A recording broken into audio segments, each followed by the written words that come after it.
खूप दिवसापासून अतिवृष्टीचं अनुदान असेल किंवा लाडक्या बहिणीचा असेल किंवा बरेच असे लाडक्या बहिणीचा, अतिवृष्टीचा, कर्जमाफीचे जेवढे काही विषय होते जे हिवाळी अधिवेशनामध्ये कंप्लीट झालेले आहेत. आता कशा पद्धतीने आता नेमकं कर्जमाफीचा विषय नेमकं शेतकऱ्याला थापून धरलेला आहे, त्याच्यानंतर लाडक्या बहिणीचा विषय असेल, त्याच्यानंतर अतिवृष्टीचा असेल, गारपिटाचा असेल, दुष्काळीचा असेल किंवा जे काही आता पूरग्रस्ताच्या माध्यमातून अशा काही माध्यमातून किंवा अनेक प्रकारच्या ज्या काही योजना आहेत त्याच्या माध्यमातून कशा पद्धतीने आता त्यांनी सरकार स्थापन झाल्यानंतर हिवाळी अधिवेशन आता संपलेलं आहे. आता हिवाळी अधिवेशन संपल्यानंतर कोणकोणते निर्णय घेतलेले आहेत आणि कोणत्या पिकासाठी किती अनुदान दिलेले आहे आणि समजा याचं डिटेल आपण या व्हिडिओच्या माध्यमातून बघणार आहे. शिवाजी क्लासेस ऍग्रीकल्चर, मी शिवाजी सारंग तुमचं या युट्यूब चॅनल मध्ये सहर्ष स्वागत करीत आहोत. सर्वात प्रथम आपण बघूया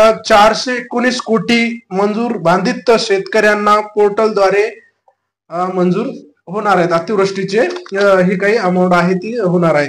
त्याच्यानंतर खूप दिवसाच्या नंतर आता खूप दिवसाच्या नंतर 4 महिन्याच्या नंतर अतिवृष्टीचे जे विभागामध्ये 4 महिने लागलेले आहेत की अतिवृष्टी विभागामध्ये मोठ्या प्रमाणामध्ये पिकाचं नुकसान झालं होतं. पाण्याच्या अभावामुळे पुराच्या माध्यमातून, चक्रीवादळाच्या माध्यमातून अनेक प्रकारचे नुकसान झालं होतं.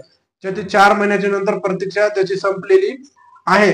आता याच्यामध्ये दुष्काळ जे ग्रस्त शेतकऱ्याचे जे आपल्याला अतिवृष्टीच्या विभागामध्ये जे काही झालं होतं नुकसान भरपाई, आता याच्यामध्ये माननीय कलेक्टर साहेबांनी तहसीलदाराला हे दिलेलं आहे की त्याच्या माध्यमातून सांगितलेलं आहे की बाबा तुमच्या जे काही जे शेतकऱ्याचे डॉक्युमेंट तलाठी जे असतील ते तलाठी वगैरेकडे त्यांची यादी वगैरे मागून घेतील. त्याच्यानंतर यादी तयार होईल. तयार झाल्याच्या नंतर तुमच्या अकाउंटला पैसे होतील. ते पुन्हा तुमचे पैसे KYC च्या माध्यमातूनच तुमचे जमा होणार आहेत. असे डायरेक्ट तुमच्या अकाउंटला पैसे जमा होणार नाही. तुमच्या यादी येणार. यादी आल्याच्या नंतर तुम्हाला KYC करायची. KYC झाल्याच्या नंतर तुमच्या अकाउंटला पैसे जमा होणार आहेत. त्याच्यानंतर याच्यामध्ये हिवाळी अधिवेशनामध्ये शेतीच्या मालाच्या भावाचं पण अधिवेशनामध्ये वाढ होईल किंवा वेळ लागलेला आहे किंवा त्यांची प्रस्तावना म्हणजे मंजूर झालेली आहे. त्याच्यानंतर अतिवृष्टी विभागामध्ये अतिवृष्टीचे विभाग झालेले आहेत. ते परभणी असेल, हिंगोली असेल, नांदेड असेल, धाराशिव असेल, जालना असेल किंवा छत्रपती संभाजीनगर असेल, जळगाव असतील, धुळे असतील, वर्धा असतील किंवा नाशिक असेल, पुणे असेल किंवा चंद्रपूर असेल किंवा असे अनेक, लातूर असतील, अनेक जिल्ह्यामध्ये 36 जिल्ह्यामध्ये जेवढे काही नुकसान अतिवृष्टीच्या विभागामध्ये झालेलं होतं त्याचे 2700 कोटी रुपये एवढे मंजूर केलेले आहेत. एवढे फक्त मंजूर शासनाने केलेले आहेत. म्हणजे अजून शेतकऱ्याच्या वाटपास सुरुवात झालेली नाही. आता याच्यामध्ये तहसीलदाराकडे याची यादी आल्याच्या नंतर इतके अमाऊंट म्हणजे एवढ्या तालुक्यासाठी इतकी आलेली आहे. त्याच्यानंतर तुम्हाला जे काही तुमचं तलाठी कार्यालय असेल तिथं तुमची यादी येईल. त्याच्यानंतर तुम्हाला KYC च्या माध्यमातून तुमचा अंगठा वगैरे लावून तुमच्या अकाउंट म्हणजे तुम्हाला लावायचं आहे आणि KYC करायची. त्याच्यानंतर तुम्हाला अतिवृष्टीचं अनुदान तुम्हाला मिळणार आहे. ते बी DBTच्या माध्यमातून म्हणजे तुम्हाला अंगठा किंवा DBT तुमचा असणं जरुरी किंवा आधार लिंक असणं जरुरी आहे. त्याच्यानंतर दिलासा देणारी एक शेतकऱ्याला एक बातमी आहे की बाबा 27,000 शेतकऱ्याला मिळणार नुकसान भरपाई.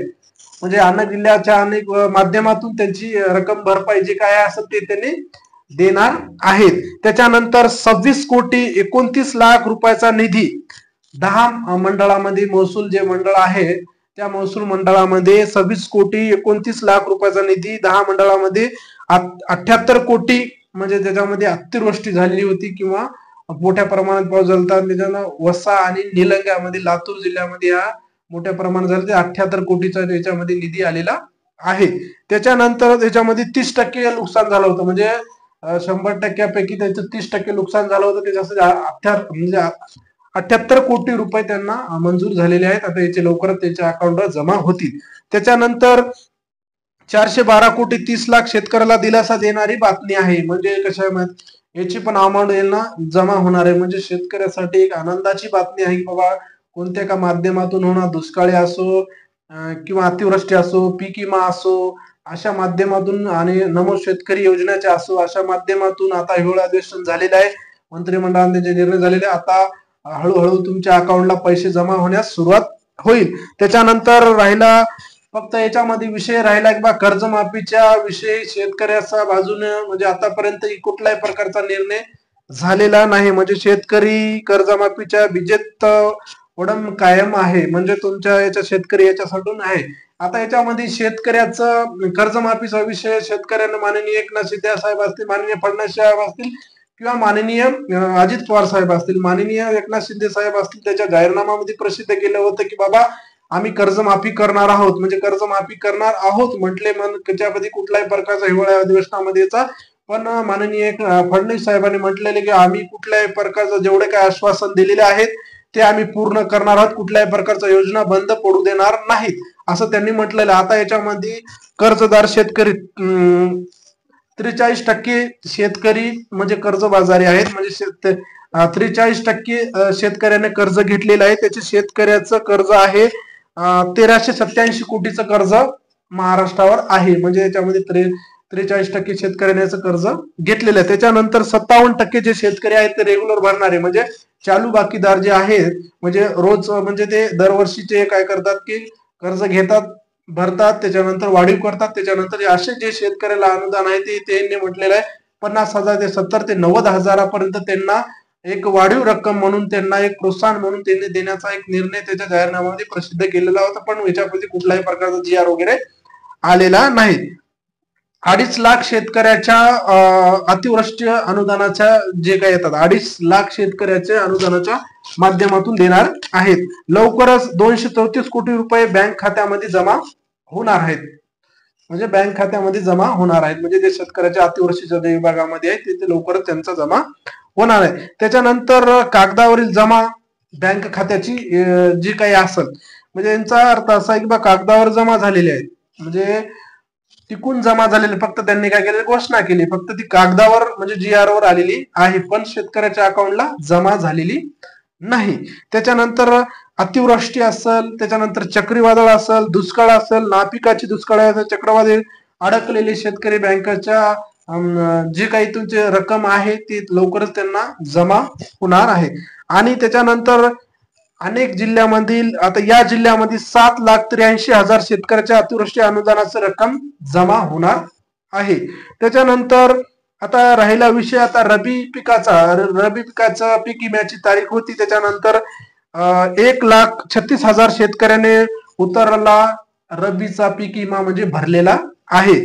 त्याच्यानंतर शेतकऱ्याचं रबीचं पीक विम्याचं हेक्टरी प्रमाण म्हणलं, क्षेत्रफळाच्या बाबतीमध्ये म्हणलं तर 1.5 लाख शेतकऱ्यांनी 1.5 लाख हेक्टरी एवढा विमा त्यांनी पीक विमा भरलेला आहे रब्बीचा. त्याच्यानंतर शेतकऱ्याला आता याच्यामध्ये केंद्र शासनाने याच्यासाठी योजना काढलेली की बा ड्रोन कॅमेऱ्याच्या म्हणजे तुम्हाला जी फवारणी करायची ड्रोनच्या माध्यमातून, त्याच्यासाठी केंद्र शासनाने योजना काढलेली की बाबा तुम्हाला 4 लाखापर्यंत त्याचं अनुदान केंद्र सरकार देणार आहे. म्हणजे त्यांना अनुदान देणार म्हणजे तुम्हाला ड्रोन कॅमेरा खरेदी करण्यासाठी तुम्हाला 4 लाखापर्यंत अनुदान देणार आहे. कोण? केंद्र शासन सरकार देणार आहे.